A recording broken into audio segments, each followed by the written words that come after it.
Real and imaginary part, separate into real and imaginary parts. हमारे पास एक question है aorta over 1 plus aorta. इसमें से हमने जो रियल पार्ट है उसे लदा और इमेजिनरी पार्ट उसे लदा। सिंपल जो रियल होता है वो जस्ट एक नंबर होता है, इमेजिनरी पार्ट उस नंबर के साथ लगे हुए एओटा को कहते हैं, एओटा वैल्यू को कहते हैं, ठीक है। जिसके साथ वो लगा होता है उसे इमेजिनरी पार्ट कहते हैं, जिसके साथ नहीं लगा होता है उसे हम रियल पार्ट कहते हैं, ठीक है। अब हमारे पास ये जी एओटा ओवर 1 प्लस एओटा है, इसके अंदर से किस तरह से पार्ट्स को निकाला जाए।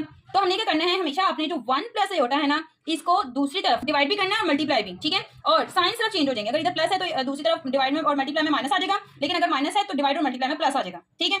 आपने क्या करना है, नीचे वाली वैल्यू जैसे 1 और 1 ये स्क्वायर हो गया, एओटा एओटा ये स्क्वायर हो गया, ठीक है। एओटा 1 माइनस एओटा ये मल्टीप्लाई हो गया, ठीक है।